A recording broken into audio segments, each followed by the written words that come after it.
A gente está começando aqui na Band News FM a segunda temporada do Por Trás das Marcas, programa que você ouve aqui na Band News FM e também assiste nas nossas redes sociais e nas redes sociais dela, da Fabi Lopes. Oi, Fabi, que bom tê-la aqui mais uma vez. Como vai? Tava com saudade. Eu também. Já descansamos das férias, agora Já. vamos para conteúdo bom. Vamos para conteúdo bom, né? Neste 2024, né? Que seja um proveitoso ano para todos nós. Com certeza. Estamos começando bem essa temporada, não estamos? Estamos. Já vamos falar de pessoas. Olha, melhor Já vamos forma falar de começar. pessoas, verdade. Um jeito aí bacana de falar de pessoas. A gente está recebendo aqui nos nossos estúdios a Mônica Hall, que ela é CEO da Solids. Solids, que é o quê? É uma empresa de tecnologia para gestão de pessoas de pequenas e médias empresas, as PMS. Ei, Mônica, bem-vinda. Obrigada, muito obrigada pelo convite. Obrigada a você. Vai ser um gente prazer agradece. conversar um pouquinho com você aqui hoje. Aqui, como primeira pergunta no nosso programa, a gente sempre quer saber o que está por trás dessa marca. Então, o que está por trás da Solids? Primeiro, um sonho gigante, né, de fazer com que as empresas tenham uma nova forma de fazer gestão de pessoas, muito mais eficiente, sabe, que gera impacto, né? Mas tem também nessa marca, tem uma identidade muito forte, né? Desde o nosso DNA está carregado de quem nós somos. Então, é uma marca muito brasileira. Nós estamos no Brasil inteiro, em todos, porque tecnologia, muitas vezes, as pessoas ficam muito concentradas ali no Sudeste, nos grandes polos. Sim. A gente gosta de espalhar e de estar em cada cantinho desse país. Então, a gente gosta de estar no Acre, a gente gosta de estar no Sul. Do Iapoque ao Chuí. Do Iapoque ao Chuí. Então, é uma marca muito brasileira, né? E é uma marca que a gente gosta de... Tem tecnologia, as pessoas acham que tecnologia é aquela coisa fria, né? Não, nossa tecnologia é humana, então tem que ter gente. Então, uma coisa que é interessante na marca, se vocês entrarem no site, nas nossas campanhas, sabe quem são os modelos?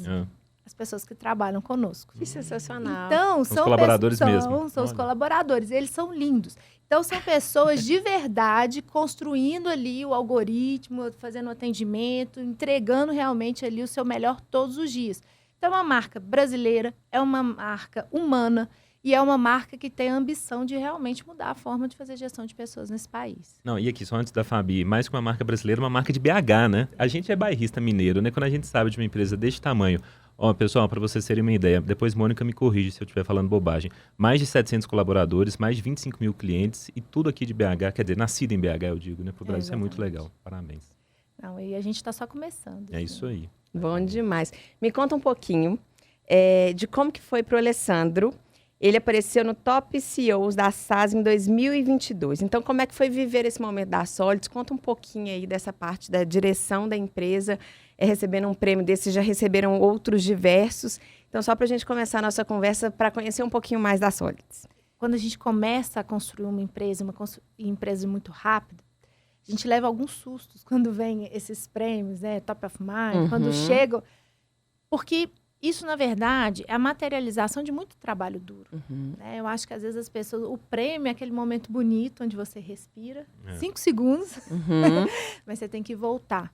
E ele é a materialização de um trabalho que ele é árduo.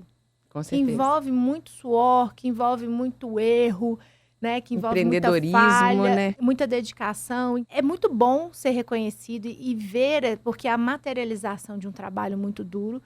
Mas, ao mesmo tempo, a gente precisa ter essa consciência de que o prêmio, ele não é um fim. Ele é só ali um lembrete. Ó, você está no caminho certo. Legal demais. Continua. Para mostrar para o time, né, para os clientes. É muito importante esse reconhecimento. Porque eu acho que prova social é uma coisa que não tem como eu me dar. Exatamente. Eu não consigo por mim mesmo. Sempre tem que vir do outro. Então, esse reconhecimento do outro, eu acho que concretiza muito e materializa muito o que a gente tem feito. Recentemente eu fui no lançamento do livro de vocês, foi uma delícia. E eu lembro de vocês contando lá que vocês começaram no agro, né?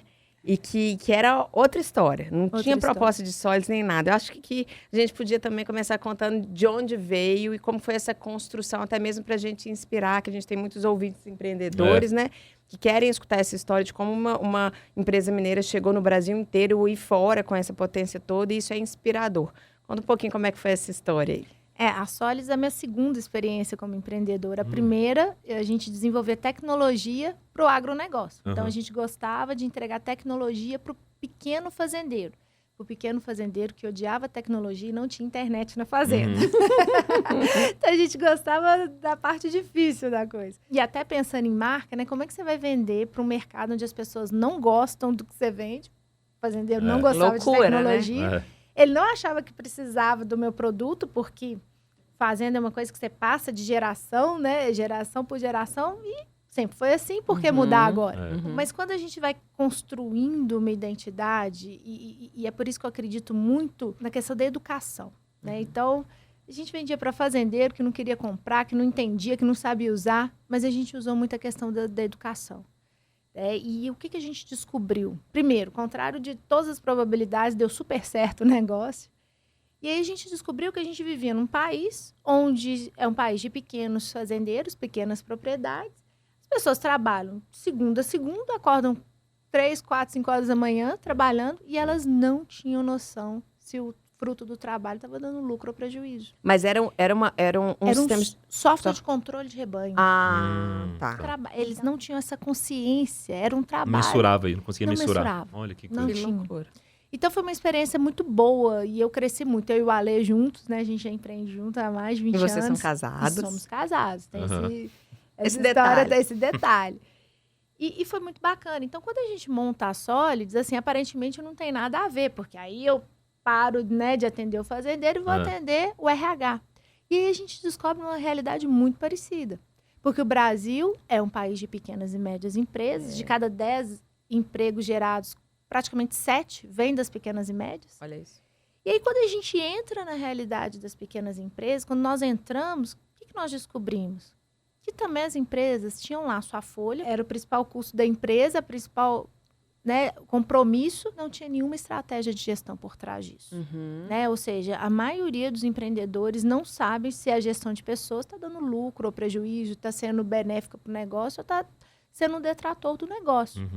E aí a gente descobriu uma oportunidade muito grande. Falei, vamos entrar. É isso. Porque, de novo, aquele padrão. As pessoas fazem, mas não tem um método, não tem gestão. E Oceano Azul total, né, Mônica? Exato. Porque vocês são líderes de mercado e isso é muito legal. Descobrir um nicho ali que ninguém trabalhava ainda. Exatamente. A gente tem uma cultura, principalmente em tecnologia, quando eu olho assim, para os competidores, 99% começaram atendendo as grandes empresas.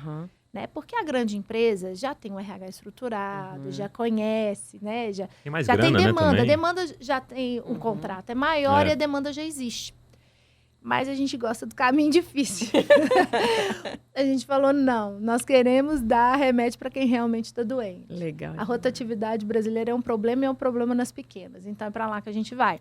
E, de novo, quando a gente começou, o RH não gostava muito de tecnologia, tinha medo.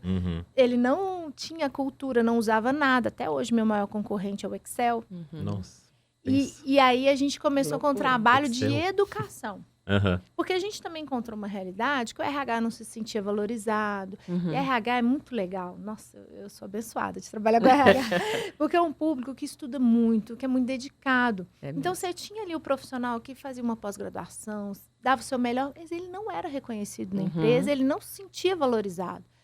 E aí, quando você olhava assim, você tá vendo, gente, o RH precisa entregar resultado, precisa mensurar, precisa ter uma jornada eficiente para ele sair desse lugar de apoio e entrar no lugar de estratégia. Porque eu entendo o lado do empreendedor. Se você tem uma área que não mostra resultado e que não tem um impacto direto, ele não vai priorizar. Exatamente. Né? Agora, Mônica, você começou a falar assim, eu queria que você explicasse aqui para o nosso ouvinte, para quem nos assiste também, quais são os serviços que você oferece, porque quando a gente pensa em RH, é muito isso realmente do contato, da gestão pessoa com pessoa, né? Seja ali o colaborador com o gestor ou com o RH, essa parte administrativa. O que a Sólides oferece de soluções? Nós temos uma jornada única de gestão de pessoas. Então, o RH nos contrata, o RH e departamento pessoal. Então, ele vai ter toda a vida ali, ele precisa seguir a nossa jornada. Só se ele seguir a nossa jornada, ele vai entregar resultado para as empresas e resultado financeiro. Então, desde o momento quando a pessoa ainda é um candidato, então, processo seletivo, a questão do ponto, desenvolvimento, engajamento do colaborador. Do primeiro ao último dia do colaborador, a gente tem a tecnologia que entrega uma jornada de gestão de pessoas. Né? Então, muitas vezes o RH fica assim, ai meu Deus, o que eu faço? O que eu preciso fazer para ter uma gestão de pessoas estratégica? Então, a gente desenvolveu uma tecnologia que está lá. É só ele seguir e seguir um fluxo que é inteligente, é simples, é intuitivo. Porque a gente atende os pequenos, a gente sabe que muitas vezes nós somos a primeira tecnologia daquela empresa, então tem que ser fácil, tem né? que ser fácil. Se a gente quer democratizar, tem que ser fácil. E ao mesmo tempo que entrega resultado, né? E é muito bacana. A gente tem conseguido mensurar muito o nosso impacto, sabe? Quando a gente entra numa empresa. É impressionante. Quando a gente olha para a realidade do Brasil, gente, tem empresa que tem uma rotatividade de mais de 100% ao ano. Pensa você ter que trocar o time mais de uma vez. Não existe DNA. Não existe. E pensa o custo disso. Exatamente. Porque o custo não é só de folha de rescisão. O custo de rescisão é o custo primário. Você ainda tem secundário e terciário. O secundário é a hora extra de quem fica, é o engajamento de quem fica que vai lá embaixo, né? A produtividade que cai, porque a produtividade tende a subir quando as pessoas permanecem mais na empresa. Você fez colaterais, né, disso tudo. E tem o efeito terciário, que poucas pessoas falam, que é o impacto na marca. Com certeza. Porque uma marca onde as pessoas não conseguem se reconhecer na empresa. Pensa no colaborador. Não tem DNA. Você não tem cultura, não tem DNA. Cultura. E o cliente percebe, o cliente sente. Então, não tem como você pensar numa marca sem você envolver as pessoas que estão nessa marca. Não tem uma voz, né? Porque, assim, não tem uma... Igual você olha a CIMED, tá lá, todo mundo de amarelo, todo mundo gritando, e um líder que puxa, e a cultura que é de bater meta, que é de fazer... Então, mas precisa de um tempo para você poder entrar naquela união, né? Você tem que ter uma estratégia de gestão de pessoas por trás. Com certeza. Você está falando aí, eu lembrei sobre perfil comportamental. Como é importante a gente ter um perfil comportamental certo, no cargo certo, com o líder certo e o liderado certo, né? Então, fala para a gente também um pouquinho, vocês têm no software também essa parte, né, de mapeamento de perfil comportamental e o porquê dessa importância da gente realmente saber como contratar certo um colaborador para a vaga certa, para diminuir turnover, para evitar demissão. Como é que é? Esse é o nosso grande diferencial, porque quando a gente cria essa jornada, né, a gente leva em consideração, não só o algoritmo leva em consideração, não só as questões técnicas, né? Então, onde que essa pessoa mora, quantos anos ela tem, qual curso ela fez, mas a gente leva em consideração também o comportamental, dados comportamentais. Né? Então, e por que é tão importante você fazer o mapeamento comportamental no início da jornada do colaborador? Primeiro, processo seletivo.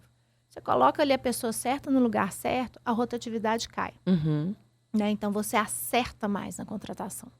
Né? Tem empresas que não conseguem fazer mais nada a não ser contratar gente o dia inteiro, mas contrata errado. Né? Então, o primeiro grande benefício é colocar a pessoa certa no lugar certo.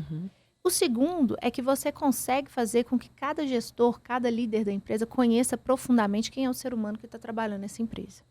E quando ele conhece, você está dando uma ferramenta para ele ser um líder melhor. Então, ele é um instrumento muito poderoso de liderança. Sim. E isso muda as relações nas empresas. Porque muitas vezes as pessoas vão embora por causa do líder. Elas vão embora porque elas não conseguem enxergar naquela liderança alguém que está ali para desenvolver, para engajar, e elas vão embora. Então, você está dando uma ferramenta poderosa para o líder poder trabalhar. Né? E o outro efeito colateral importante é que você gera não só autoconhecimento, né? A pessoa se conhece, então o colaborador... E tem cada depoimento incrível, assim, nossa, depois que eu tive acesso à ferramenta, eu descobri como eu funciono, eu entendo por que eu trabalho dessa forma. Então, você tem autoconhecimento e você tem conhecimento do outro. Isso muda completamente essa relação. Uma vez, uma colaboradora minha de uma empresa grande que eu trabalhava, depois que ela fez, ela virou para mim e falou assim, gente, é igual a minha psicóloga com minha mãe e Jesus juntos. esse teste que você fez. Eu morri de rir. Eu falei, ela falou, nossa, mas sou eu. Eu falei, radiografia da alma, né? E isso muda tudo, porque quando você pensa nas relações humanas, se você se conhece o outro, você trabalha de uma forma muito mais respeitosa, muito mais eficiente. Isso muda muito a questão do clima. Então, como a gente tem o perfil comportamental passando por toda a jornada de gestão de pessoas, a gente gera muito resultado em todos os touches de RH, né? E não só no processo seletivo. Vamos para a nossa pausa? Tá boa a conversa, né? Dava para continuar. Estouramos um pouco, na verdade. Então, pronto, vamos lá. Vamos para o intervalo e já a gente volta com Por Trás das Marcas. A gente está de volta aqui na Band News FM com mais um Por Trás das Marcas, nosso segundo bloco. A gente está recebendo a Mônica Hall, que ela é CEO da Solids. Mônica, eu queria que você contasse aqui para a gente qual que é a necessidade do que você percebeu nesse tempo, né, à frente aí da empresa, o porquê de o empreendedor, não importa se é o cara que tem 4 empregados ali com ele ou um médio que, né, vai ter um número maior, o porquê da necessidade de conhecer, saber, ter um feeling ali para gestão de pessoas? Engraçado, né? Quando a gente pergunta para um grupo de empreendedores no que ele é bom, aí a pessoa fala, eu sou bom em logística, em vendas e tudo. Poucos são os que falam, eu sou bom de gente, sou bom de gestão de pessoas. Normalmente o empreendedor, ele não se reconhece como gestor de pessoas. Acontece que ele é. O tempo todo. O tempo todo. Tem que ser na marra, né, na verdade. E ele está sendo avaliado. Então, a questão não é se o empreendedor é um gestor de pessoas. Ele é. A questão é se ele é um bom ou um mau gestor de pessoas. Como ele desenvolve isso. Né? Então, a primeira coisa que eu acho que todo empreendedor tem que ter essa consciência. Eu sou um gestor de pessoas. E a partir dessa consciência, ele tem que entender que tudo aquilo que ele faz ou não vai gerar impacto no negócio e no resultado. Né? O jogo que a gente joga é um jogo de gente. Tem empreendedor fechando as portas porque se preocupou com o maquinário, se preocupou muitas vezes com o equipamento, mas negligenciou o principal. São as pessoas que operam aquela máquina, que lidam com o cliente. A primeira coisa, o empreendedor tem que entender que a gestão de pessoas pode ser a diferença entre ele abrir ou fechar as portas. E a gente tem números para mostrar. Então, por exemplo, o cliente, quando ele entra na nossa plataforma, ele entra mais ou menos com a rotatividade média do Brasil, que fica ali perto da casa dos 40%.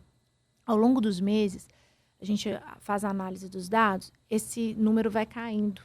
Né? Então, a gente tem uma média de clientes sólidos com a rotatividade menos da metade da média nacional. Então, ele entra ali com uma média de 40% e a gente entrega ali, depois de alguns meses, ele fica ali perto dos 17%, média. Quando você coloca isso, o que isso significa em termos financeiros? Estou falando que uma empresa ali, mais ou menos de 50 colaboradores, ele tem uma economia de mais ou menos R$300 mil por ano. Nossa. Que isso? É muita grana. É a rescisão que ele não faz, é a produtividade que ele aumenta.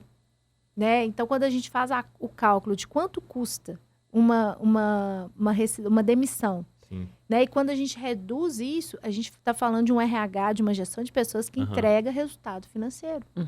Outra coisa importante, quando existe uma média de crescimento que a gente observa ali, de contratações, uma média nacional. Os clientes que usam a ferramenta e, portanto, têm uma estratégia eficiente de gestão de pessoas, eles contratam 6 vezes mais. Nossa. O que é isso? Ou seja, a gestão de pessoas bem cuidada, bem olhada, ela gera resultado financeiro. E é isso que o empreendedor tem que entender. E é engraçado, porque normalmente o empreendedor fala, é difícil, gente, é difícil, contratar é difícil. É uma dor.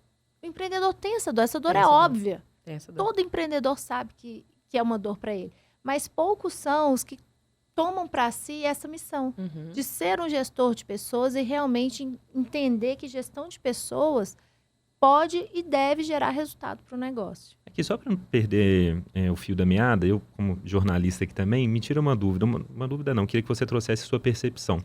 A gente sabe que contratar e demitir no Brasil é caro. A máquina é muito cara, na verdade, tudo é muito caro para as empresas.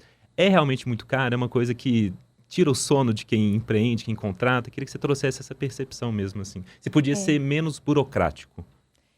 Eu acho que é muito caro a parte, né, regulatória da rescisão. Então, tem imposto. É todo um aparato, né, que você tem de estrutura de departamento pessoal, de RH, que encarece. Mas esse ainda não é o maior custo. O maior custo está muito na produtividade. No turnover? Porque a rotatividade, ela pensa que uma pessoa, você vai, treina a pessoa, desenvolve a pessoa, então ela entra com uma produtividade X. Ao longo do tempo, ela vai subindo essa rotatividade. Então, quando você perde essa pessoa, depois de ter investido em treinamento, ter investido em processo seletivo, tudo, você tem que começar do zero. Então, pensa num gráfico ascendente de produtividade. O ser humano, ele tende a produzir mais com o tempo na mesma função. E você interrompe o tempo todo esse ciclo ascendente de produtividade, tem que começar do zero. Então, é como se você está numa corrida, você vai, começa, aí você tem que voltar. E você nunca chega na largada. É isso que acontece com as empresas todos os dias. Entendi. E aí é o custo do treinamento, é o custo da hora extra de quem fica, é o custo da marca empregadora. Porque quem quer trabalhar numa empresa onde você não cria vínculos, porque todo mundo está indo embora o tempo todo. Toda hora contrata, né? você não tem uma avaliação positiva, as pessoas não criam vínculo, as pessoas não adquirem conhecimento, as pessoas não dá tempo das pessoas se tornarem boas naquilo que elas estão fazendo. E as pessoas são muito ansiosas. Você tem uma geração ansiosa. Exatamente. Que não dá tempo para poder criar esse vínculo, criar essa maturidade também. Isso é muito importante, né? Então a sensação para o empreendedor sabe, você está numa corrida, dá o tiro, você começa a correr, aí de Enxuga repente gelo você ali, né? volta, Enxuga gelo. dá gelo. Né? E tem a questão também burocrática, legal, que é pesado. Sim. Né? É muito pesado, é muito caro. Então, todo empreendedor precisa ficar muito atento à rotatividade, porque ele é um grande vilão, e é um vilão que muitas vezes as pessoas acham que ele não é controlável, e é. A gente pode mudar essa realidade. Boa. E falando disso, qual que é a melhor forma de avaliar desempenho e performance desses colaboradores? O que você tem visto? O que vocês fazem? Não sei se esse é um ponto que vocês trabalham também. Como a gente faz essa avaliação da melhor forma? Eu já trabalhei em diversas empresas, cada uma avaliava de uma forma diferente. Claro que tem um padrão, mas o que você nos recomenda? No nosso sistema, a gente criou uma jornada que ela tem que ser simples, eficiente e fácil de usar. E qual que é o grande problema dos sistemas de gestão de desempenho? Às vezes você quer fazer uma coisa muito robusta, aí você começa a complicar. Elefante branco, né? Fica o elefante branco, passa um tempo, aquela coisa, você envolve a empresa toda, porque não tem como envolver. Aí passa um tempo, aquela coisa fica grande demais, você não faz nada com aquilo e perde a credibilidade. Depois de 1, 2 anos, ninguém acredita nisso mais. Então, fica um lado a empresa fingindo que está avaliando, o time fingindo que está desenvolvendo. É muito improdutivo. Né? Então, a gente criou uma jornada simples. Então, a gente recomenda, olha, se você nunca fez, começa aqui. A gente tem uma configuração mais simples. Depois, as empresas vão melhorando a sua maturidade. E aí, tem várias formas. Você pode fazer avaliação de desempenho tradicional. Você pode fazer um 9 box, que eu gosto muito. É um quadrante ali de 9, que ele é de 1 a 9. Onde que está cada colaborador? E aí, o colaborador vermelhinho no 1 é sinal vermelho. O 9 é aquele colaborador que é fora da curva, você precisa engajar e promover. Então, você tem um instrumento visual ali que você sabe onde que está seu time, você sabe o que fazer. Então, quem está na linha do meio, vamos desenvolver treinamento. Então, você sabe quem você deve contratar, quem você deve promover, quem você deve demitir, quem você deve desenvolver. Então, ele é fácil e visual. Mas eu acho que, de maneira geral, tem que ser simples, tem que ser fácil de usar e tem que ser constante. Isso né? Você está falando, eu já trabalhei num banco que tinha algo parecido com isso e que era muito claro assim, na avaliação. A avaliação era semestral, né? Então, a gente via os colaboradores que estavam nesse cantinho, eram colaboradores que iam ser desligados. Que, ok, os que tinham que ser desenvolvidos e os que tinham que ser promovidos na próxima avaliação. E, visualmente, isso é muito legal, né? E acaba virando um instrumento de comunicação e feedback. Porque, às vezes, mesmo, né, é uma forma de você dizer, porque isso não é bom só para o gestor, é bom para a pessoa também. Para ela saber onde que ela está, porque nós temos uma distorção de percepção, né? Então, a gente tende a nos avaliar de uma forma muito mais positiva do que o nosso gestor. Sim. Existe essa diferença, né? Porque nós nos avaliamos pelo nosso esforço. O gestor está ali no resultado. Então, é bom porque pacifica. Todo mundo sabe, né? Você cria ali uma linguagem comum e você dá a oportunidade para a pessoa se desenvolver. Então, uma boa gestão de desempenho é um excelente instrumento de feedback também, para a pessoa poder crescer e melhorar cada dia na empresa. Legal. Ô, Mônica, eu queria uma radiografia sua do que você percebe do mercado de trabalho no Brasil. E pegando por essa ótica, assim, de quem acompanha quem está na ponta do querendo contratar e na ponta de quem está querendo entrar. Aí eu pergunto, a formação da mão de obra brasileira tá boa, precisa melhorar? Qualificações do tipo curso de aperfeiçoamento, idioma, não sei, dependendo aí da profissão. O que você percebe assim, disso? Nós atendemos, assim, são mais de 27 mil clientes, uma pluralidade absurda, assim, sabe? Nossa, então, mas é muita gente. É muita gente, são milhões de pessoas ali. Então, existe uma variação muito grande. Por exemplo, o inglês, ele não vai ser padrão para todo mundo, depende muito. O que é comum para todo mundo que a gente... Soft skills, que são as habilidades comportamentais. Isso, explica pra gente. Você tem as habilidades técnicas, né? Então, a pessoa olha qual curso ela fez, o que ela formou, né? O que ela sabe fazer do ponto de vista técnico. Existem as questões comportamentais, né? Quais são as atitudes, as habilidades dessa pessoa. E quando a gente olha as estatísticas de demissão, 80% das demissões estão ligadas a comportamento. É mesmo? Olha isso. 80. Então, você tem ali, você contrata as pessoas pelo currículo e você demite pelo comportamento. Isso é padrão. Para qualquer empresa, de qualquer setor, de qualquer tamanho. De todas as hierarquias, De do mais todas. simples Você ao... vai pelo hard skills e demite pelo soft. Exatamente. Olha. Então, esse é um ponto em comum que as empresas precisam ficar atentas. É por isso que a gente faz questão de ter essa jornada o tempo todo mostrando, olha, comportamento. Porque no final do dia, o que vai fazer uma experiência, né, ser positiva ou negativa, é a parte comportamental do time. Mas faz tanto sentido isso, né? A gente pensa em qualquer empresa, né? Não importa, a gente está aqui na Band, aqui também em qualquer lugar. Pode ser o profissional melhor que for, mas assim, às vezes é um cara tão difícil de lidar que você fica assim, meu Deus, o fulano é ótimo, Fabi é ótimo, não sei o quê, mas meu Deus, grava esse programa com ela. Mentira, gente, assim, amo, mas né, é verdade isso. É verdade. Né? No dia a dia a gente sente isso. Você pode ser um PhD, o que for, se você não sabe lidar com as pessoas, não vai com seus funcionar. sentimentos, com as suas reações, Exatamente. com tudo, né? Exato. Líderes e não líderes, o segredo é, todo mundo tem que ser bom em entender de gente. Mas para o profissional, como que ele desenvolve a soft skill dele?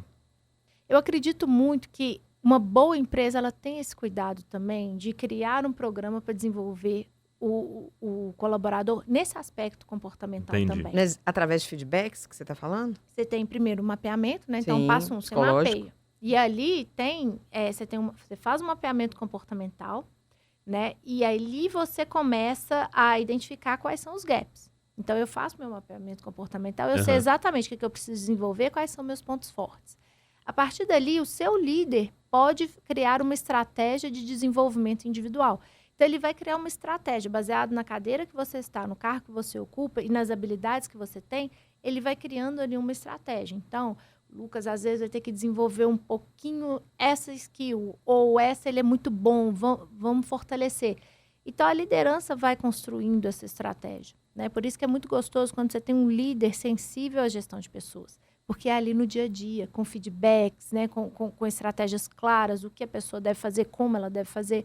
Isso vai moldando o comportamento e a pessoa vai, então, desenvolvendo habilidades. Eu tenho uma cliente minha que é médica e ela se autodesenvolve há mais de 7 anos com curso, mas para ela conhecer as reações dela. Ela é uma dominante influente altíssima, então assim, ela tem uma energia maior do que as pessoas têm. E ela tem feito, eu estava conversando com ela ontem, ela tem feito muitos cursos para se desenvolver como pessoa. Então, eu acho que é legal essa questão do feedback da empresa, mas eu acho que a pessoa tem que buscar esse autoconhecimento também. Ah, eu tenho um problema de grupo, eu tenho um problema de humor, eu tenho um problema de reações rápidas, sem pensar, de falar, tá, mas aí, isso para sua vida deve ser a mesma coisa na vida pessoal. Exato. Então, como você desenvolve isso? Também procurando uma ajuda, uma terapia, um autodesenvolvimento, livros, que também eu acho que também não fica só a cargo da empresa, né? A carreira é responsabilidade individual. Exato. Cada um é dono da própria carreira. Uhum. Não adianta você terceirizar. Algumas coisas não são terceirizadas. Sua carreira é uma delas. Uhum. E eu acho que o primeiro passo, a gente não pode ter medo de se olhar no espelho. Uhum. Então, primeiro ponto, todo mundo tem pontos a desenvolver. Com certeza. E a gente não pode fugir disso. Quanto antes a gente encarar aquilo que a gente não é bom, aquilo que a gente precisa desenvolver, mais rápido a gente desenvolve. Uhum. Então, eu acho que essa coragem de se olhar no espelho, gostar de algumas coisas e não gostar de outras, é o primeiro passo para você evoluir na carreira. Então, eu quero saber, a gente estava pesquisando, estudando, eu quero saber um pouquinho de onboarding. O que é isso? Por que é bom para as empresas? Bom, o onboard é quando a pessoa entra na empresa. Imagina você entrar num lugar onde você não conhece as pessoas, onde você não domina ainda o seu trabalho e você é simplesmente colocado ali. Qual que vai ser a sua produtividade? O seu relacionamento com as pessoas? A chance de você não entregar um bom trabalho é altíssima. Então, esse momento de onboarding, quando a empresa recebe o novo colaborador, é o momento onde as pessoas são treinadas, são desenvolvidas, onde as regras são estabelecidas, o que é aceitável, o que não é, como você deve fazer o seu trabalho, quais as ferramentas que você tem, quem são as pessoas que você vai trabalhar. Então, é aquele momento onde você faz uma imersão da pessoa que está entrando e mostra para ela quem é essa empresa, quem são as pessoas, né, e como ela deve fazer o seu trabalho. Então, é uma fase muito importante. Porque se você não acompanha essa pessoa desde o início, ela vai ficar perdida, né? E aí a chance do resultado não vir é mais alta. Terminamos, foi rápido demais, sempre, Foi rápido. né? É sempre bem corrido, né? E é engraçado Mas que toda rende. vez que a gente conversa aqui, no Por Trás das Marcas, com empreendedores que a gente vê que brilha aos olhos, e o negócio pulsa mesmo, é uma paixão. É muito gostoso a gente ver e já inauguramos É o Café verdade. Direito. Começamos bem. Mônica, obrigado, viu? Eu que agradeço, gente. Foi uma delícia a conversa. Obrigada. Fabi, obrigado também. Obrigada a você. E obrigado a você que ouviu e assistiu aqui ao Por Trás das Marcas. Daqui a 2 semanas a gente volta com outro programa para você. Um beijo, até.